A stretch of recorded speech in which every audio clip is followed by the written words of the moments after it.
Hi guys, today bigyan ko lang dito ng update doon sa ating experiment doon sa meme coins, no? So gamit natin itong application na ito. And nandito tayo ngayon guys sa province namin. Kakahupa lang din ng bagyo dito, as we can see. Ayan, no? Ang daming mga naputol.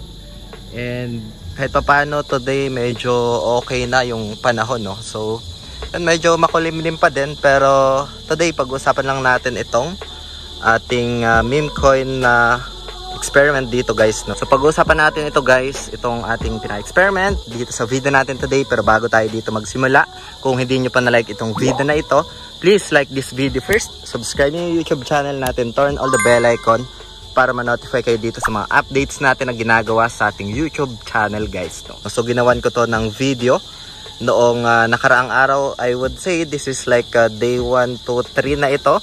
So punta lang kayo sa ating YouTube channel. Binigyan ko ito ng ideas, no, or insights, ano nga ba yung mangyayari dito. So punta lang kayo dito sa videos. Tapos I think this one guys, no, itong video na ito. So pwede nyo panoorin ito.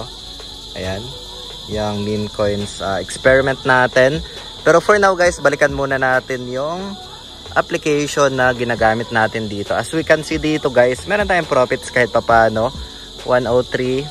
And nagkaroon tayo dito ng increase ng mga nakaraang araw, no? So like during, I think this is during day 1.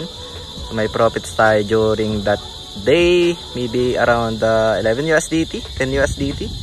Ayan, 10.74 increase. Pero updated guys is eto, no? So 103.07 gumagalaw to. And kagabi nga meron tayong profits 109. And good thing dito guys is that we can see dito sa assets natin, yan dito sa may assets tab, kung ano yung PNL nya. Like for example this one, makikita natin, like meron tayo ditong profits kay Mew, binubuhat nya si Weave at Milo, no? So yan, dito lang sa may assets tab makikita natin. So yun, quick update lang ito guys dito sa ating pinaka-experiment for the meme coins. 1 month, titingnan natin kung magne-negative ba tayo dito or magpa-positive. So like, if hindi nyo pa napapanood yung video natin, yung kanina na na-recommend ko, is that lalay ko na lang dito sa screen.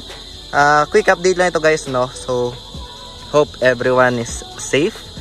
And let me know sa comment kung meron man kayo dito mga questions or feedbacks guys. So that's it for today. Maraming salamat ulit sa panunood. Ingat tayong lahat. Peace out. Bye for now.